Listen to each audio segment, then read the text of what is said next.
на мой взгляд.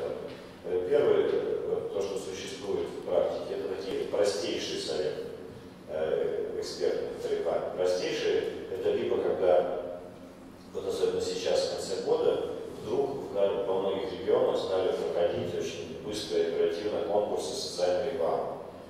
Понятно, что конец года, бюджеты и так далее, и разные ведомства и министерства, некоторые даже там в одном регионе сразу там прям 3-4 конкурса одновременно проходят, все по социальной рекламе, только тематические, там, эти про наркотики, эти про молодежь, эти про там, еще что-то и так далее. И вот, естественно, в каждом таком конкурсе формируется некий совет, некая экспертная комиссия, которая рассматривает конкурсные работы. К реальному размещению и даже часто к реальной социальной рекламе и вообще рекламе это, как правило, отношения не имеет. Ну, то есть очень редко работы, побеждающие в таких вот ведомственных конкурсах, попадают в реальный эфир, наружу и так далее. То есть все-таки, ну, наверное, 80% здесь остается за рамками рекламы и за рамками социальной рекламы. Поэтому это вот такие простейшие формы совета. Другой простейшей формой, наверное, можно назвать такие советы закрытые ящики, когда никто не знает и не понимает, как это происходит, но говорится о том, что существует некая межведомственная комиссия, которая приняла некое решение. И поэтому этот макет становится вот рекомендованным для размещения там, наружу и так далее. То есть, так как неизвестный механизм, часто неизвестно, кто в этом механизме участвует, неизвестны критерии, по которым все опирается, вот тоже можно назвать такие советы простейшими. И, наверное, вот в Москве, например, именно такой совет действует. Вот, то есть о нем ничего, по большому счету, не известно, но при этом известно, что он существует. Он был, по крайней мере, и периодически еще какие-то информации о нем поступают. Вот первая форма, такая простейшая совета, которые очень мало имеют отношение к реальному вот, развитию социальной рекламы. Второй, который интересен, это такие, скорее, общеабстрактные экспертные советы. Ну, например, в Ивановской области существует экспертный совет по социальной рекламе при губернаторе Ивановской области. Но у него достаточно четкие, по большому счету, всего две функции. Первая функция – ежегодно, раз в год собираться и утверждать приоритетные темы развития социальной рекламы. То есть по каким-то 3-5 направлениям в течение года рекомендуется поддерживать и рассматривать социальную рекламу. Это уже большой плюс, и в принципе вот это вот такой хороший элемент, который имеет смысл развивать. И обычно вот, еще как бы маленький плюс такого вот типа советов, пока еще таких очень общих, это то, что, как правило, они действуют в рамках очень короткой, но хотя бы существующей местной региональной стратегии развития социальной рекламы. То есть она коротка, там такие стратегии, вот я, по крайней мере, знаю, есть в Якутии, есть в Ивановской области, там еще в крайних регионах. И вот в рамках них и создается такой совет, и он действительно отражает именно вот эту вот какую-то стратегическую часть определения приоритетных тем развития на год на данный регион. Это вот хорошая достаточно такая позиция, она может транслироваться по большому счету и на уже не только на субъект федерации, но и на муниципальные органы, и даже там вплоть до, не знаю, сельского поселения. Вот такие вот принятия какой-то определенной повестки дня, и тогда становится понятно и общественная организация, и муниципальное учреждение, и средства массовой информации, какие действительно приоритетные темы выбираются. Причем так как они выбираются экспертным советом, в который входят, как правило, как раз и представители общественной организации, и муниципальной структуры, и медиа, это действительно такое согласованное решение. Поэтому вот такой вот первый плюс, наверное, можно отметить. Следующей формой можно назвать ведомственный совет. Когда при определенном ведомстве, как правило, например, гарантированно существует почти во всех регионах экспертный совет при федеральной антимонопольной службе местного управления локальным. Но, и это хорошая практика, единственный минус, то, что, как правило, эти советы не рассматривают социальную рекламу. То есть, вот, ну, то есть они рассматривают рекламу как таковую, коммерческую рекламу, нарушение в области коммерческой рекламы. Но социальная реклама, как правило, не попадает в поле зрения этих советов, потому что, в общем-то, ну, по большому счету, и сам ФАС не сильно рассматривает социальную рекламу как объект своей деятельности, потому что вроде бы там сначала не было ничего регулировано, а сейчас вот наконец-таки регулирование появилось. По идее, появился предмет рассмотрения, например, в области того, адекватность размещения спонсоров, объема, площади и так далее.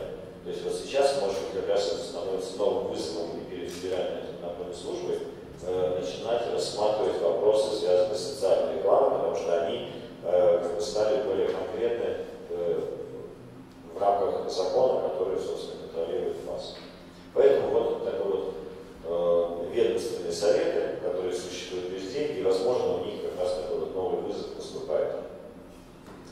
Следующим форматом могут быть и существуют экспертные советы, работающие в рамках каких-то грантовых программ. Например, в Санкт-Петербурге стабильно выдается финансирование на разработку и размещение социальной рекламы в рамках и грантовых конкурсов, и муниципального заказа.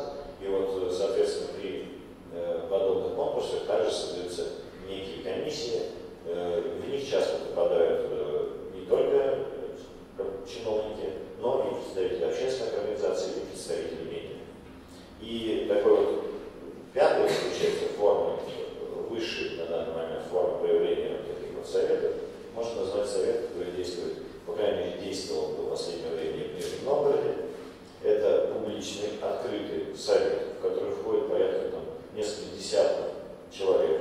Я присутствовал при его работе, это, в общем-то, амфитеатр городской администрации, который вот как в таком вече собираются представители практически всех каналов местных и местных СМИ, и наружную рекламу в том числе и так далее.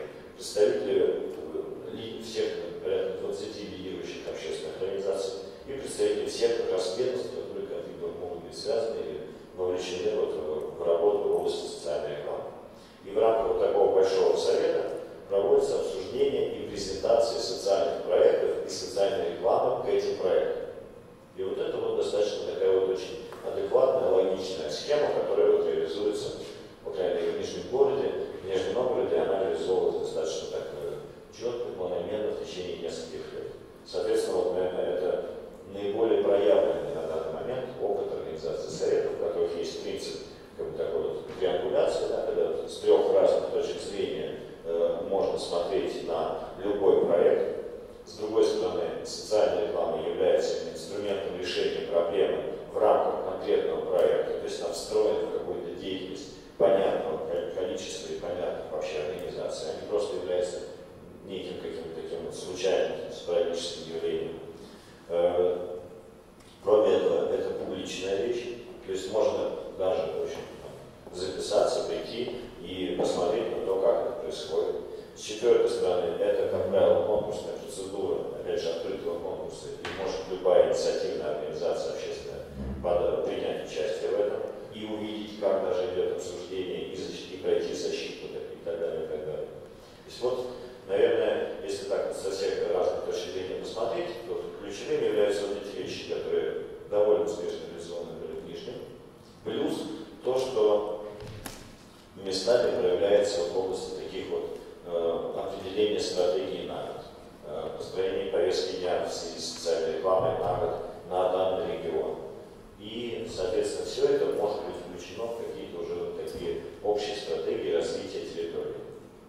И вот это вот еще, наверное, до чего пока не происходит. То есть социальная реклама пока что не рассматривается как инструмент развития территории, инструмент решения проблем территории на вот таком вот уровне именно вот стратегии.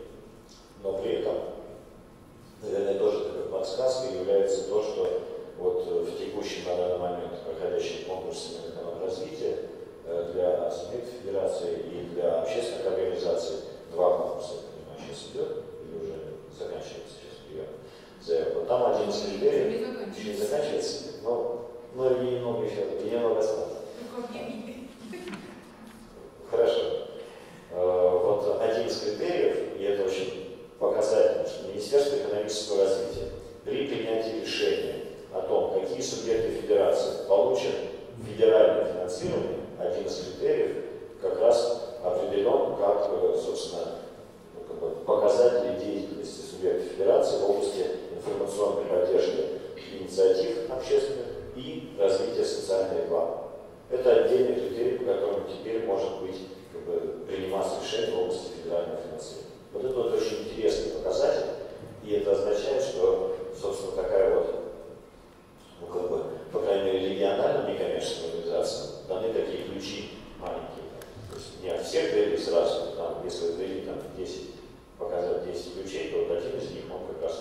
про социальную рекламу. И это вот очень такой хороший момент для того, чтобы как раз вот нам вместе подумать, а как и чем мы можем помочь, потому что пока все-таки критерии старте развития социальной рекламы, что это такое? Это типа 100 билбордов, или это какой-то, или это там, не знаю, 100 миллионов, или это там, две решенные проблемы какие-то там с показательными действиями, в которых приняло участие 10% населения, или вот что это такое? Соответственно, вот какие-то уже механики действительно мы можем сами вот как определить, разработать, решить и начать их продвигать уже и в Москве, и в других регионах. Наверное, вот у меня вводная была такая совет, потому что по большому счету вот все только начинается. Такое ощущение. То есть вроде бы опыт накоплен, а с другой стороны все, ну, допустим, про Ивановскую область, я 3 года участвую в этом совете, то есть 3 года приезжаю на заседание губернатора, мы утверждаем это все, согласовываем, и через год опять собираемся. То есть вроде бы все правильно, но слишком уж вот не богато на вот множество разных активностей и на такие вот там прикладные, действительно такие вот вещи, которые важно делать. Хотя, опять же, в этом регионе, если говорить о Ивановской области, там эта стратегия позволила объединить как раз разные конкурсы и фестивали в один достаточно большой серьезный фестиваль рекламы. И действительно в рамках фестиваля уже внедрять какие-то заказы из центральной администрации, из центральной заинтересованных структур. Теперь это такое и объединить и специалистов в коммерческой рекламе, объединить фестиваль там, рекламной фишкой и объединить областной конкурс социальной рекламы Иваново-Вознесенская нить в одно такое вот солидарное общее действие всех игроков, работающих на рекламном рынке. То есть это тоже такой еще один вариант развития событий в тех регионах, где конкурсов и фестивалей, и каких-то вот активностей много, и они между собой никак не связаны, не пересекаются, и даже часто